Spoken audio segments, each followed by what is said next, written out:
Hello friends, इस video में मैं आपके साथ चर्चा करूं मार्क्सन फार्मा की ही, लेकिन बियॉन्ड द रिजल्ट, यानी कि रिजल्ट के से हम बाहर बात करते हैं। यानी कि कंपनी के बारे में हम बातचीत करेंगे कि किस तरीके से अभी कंपनी का मूड माहौल चल रहा है, कंपनी कैसी चल रही है। तो नंबर्स से ज़्यादा, नंबर्स तो देखिएगा रहेंगे, लेकिन नंबर से ज़्यादा हम दूसरी चीज़ों पे बातें करेंगे।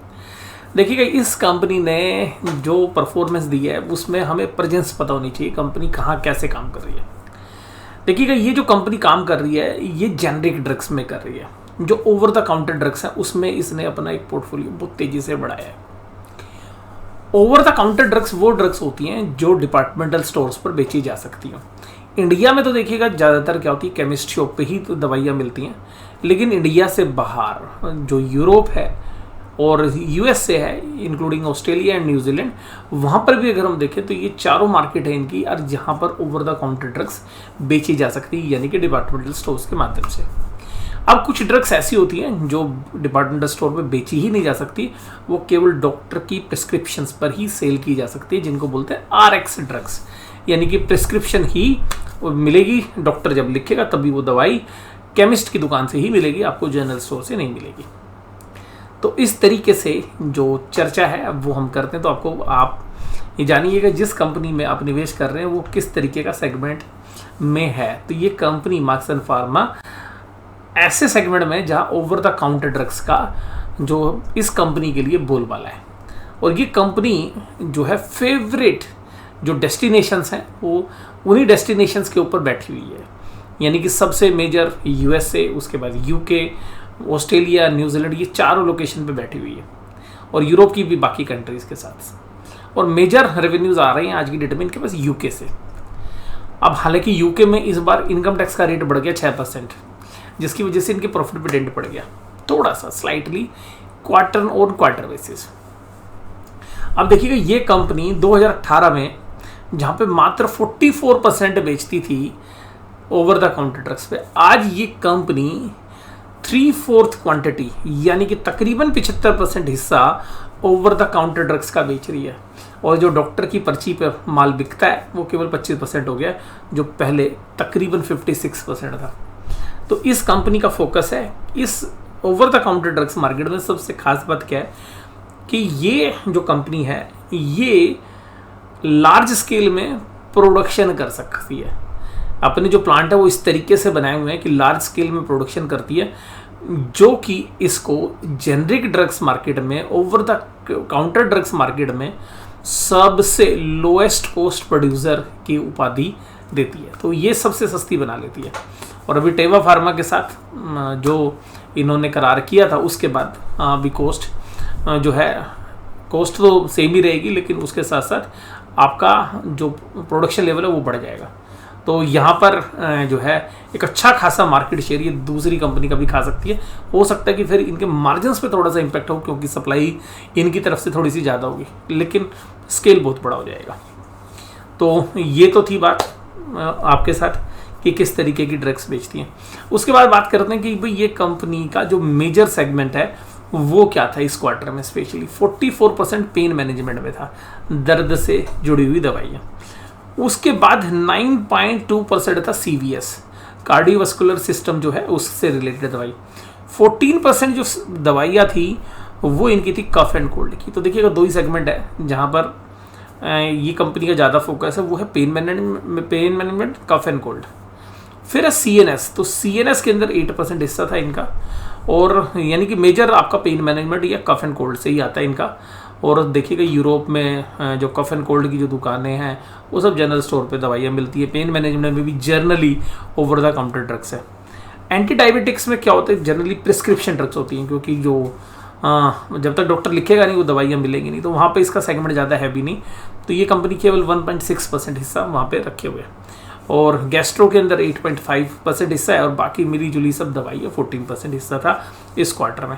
हालांकि इस क्वार्टर में इनका पिछले साल के अगर सेम क्वार्टर से अगर हम कंपेयर करें तो वो कंपैरिजन हमारे पास उपलब्ध नहीं है, लेकिन अगर पिछले साल का देखें और 2023 का देखें तो इनका पेन मैनेजमेंट में थोड़ा सा इन्होंने कम किया है, और जो बाकी दूसरे सेगमेंट है वहाँ पे डाल दी, क्योंकि पेन मैनेजमेंट की दवाइयों में मार्जिन भी थोड़ा सा कम होता है। अब बात करते कि ये 45% हिस्सा यूके और यूरोप से कमाते हैं जो सेल्स का है। उसके बाद बड़ी मार्केट कौन सी है, 38.7%। और ऑस्ट्रेलिया और न्यूजीलैंड की मार्केट को ये डेवलप कर रहे हैं, इसको डेवलप कर रहे हैं, यानी कि यहाँ पर भी ये यूके और यूएसए जैसा मार्केट शेयर लेना चाह रहे हैं और धीरे धीरे वहाँ पर अग्रसर है। तो टेवा फार्मा से जो मैन्युफैक्चरिंग आएगी उसका काफ़ी बड़ा हिस्सा, ये मार्जिन पर इनको प्रेशर ना मिले इसलिए यूके यूएसए ना भेजकर वो ड्रग्स जो है ये ऑस्ट्रेलिया और न्यूजीलैंड पे फोकस करने वाले हैं। इसके अलावा जो रेस्ट ऑफ द वर्ल्ड की मार्केट है वहाँ पर इन्होंने अपनी प्रेजेंस बना ली है, अभी वहाँ पर कोई बहुत बड़ा फोकस नहीं है। तो उस एरिया में ये तब एंट्री करेंगे जब ये टेवा से जब इनके पास आएगी, या ये कुछ और कंपनीज खरीदने का भी प्लान कर सकते हैं रेस्ट ऑफ द वर्ल्ड में, या बाकी ऑस्ट्रेलिया या कुछ और रीजन्स के अंदर जहां पर इनकी प्रेजेंस कम है। अगर इसके अलावा अगर हम बात करें कि भाई रिसर्च एंड डेवलपमेंट पे इन्होंने कितना खर्चा किया, तो 8.46 करोड़ जो है इस क्वार्टर में किया। और जो आप देख रहे हैं कि कैश बैलेंस 700 की लाइन से घटकर 636 करोड़ रुपए हो गया, उसमें मेन रीजन है 81.5 करोड़ रुपीज ये खर्च कर चुके हैं स्केलिंग अप ऑफ टेवा फार्मा जो गोवा में प्लांट इन्होंने लिया है।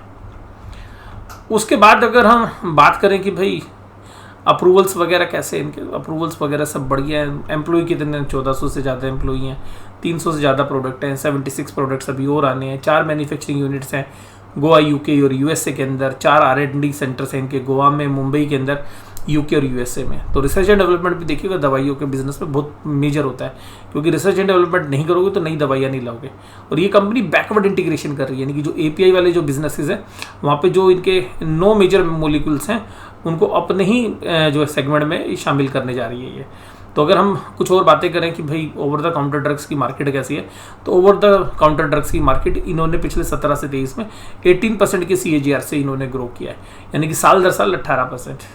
और बैकवर्ड इंटीग्रेशन कर रही है, जो टॉप 10, मैंने 9 बोला था, टॉप 10 मोलिक्यूल्स हैं उनका जो चूरन है वो भी खुद बनाएंगे। चूरन मैं इसलिए बोलता हूँ कि थोड़ा आसान भाषा में आपको समझ में आ जाए, जिसको हम API बोलते हैं, manufacturing for captive consumption. Captive consumption का मतलब होता है अपने लिए ही उपयोग में लाएंगे, किसी दूसरे को बेचेंगे नहीं। और इसके बाद देखेंगे supplement growth through the acquisitions, और ये कह रहे हैं कि पैसा पड़ा हुआ है, कहीं पर हमें अपॉर्चुनिटीज़ मिलेगी यूरोपियन मार्केट में या कहीं और पर भी मिलेगी तो हम वहाँ पर फोकस कर सकते हैं।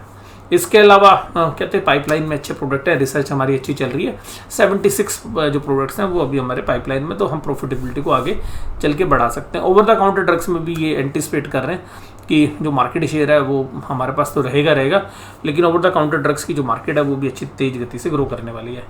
इसके अलावा सभी सेगमेंट में, न्यूट्रिशन हो, गैस्ट्रो हो, कफ एंड कोल्ड हो, पेन रिलीफ हो, डर्मा हो या एलर्जी हो, सभी सेगमेंट में जो है रिपोर्ट्स ऐसी आ रही हैं कि उनमें सब में ग्रोथ रहने वाली है। तो उसमें एक भी कंपनी अपना मार्केट शेयर रखेगी, ऐसा मैनेजमेंट की उम्मीद है। पीछे देखिएगा इन्होंने क्या किया, नेट प्रॉफिट पिछले 5 साल में अगर हम देखें 17 से 23 57% की रेट से इन्होंने ग्रो किया, जो इंडस्ट्री में बेस्ट मान सकते हो आप। CAGR कितना था इनका EBITDA का, 33.6%। इसके अलावा अगर आप देखें कि रेवेन्यू में भी ग्रोथ तकरीबन 13.5% के आसपास रहा। रिटर्न ऑन इक्विटी 17% पे पहुंच गई है। रिटर्न ऑन कैपिटल एम्प्लॉयड पिछले साल 18.8 पे चली गई है।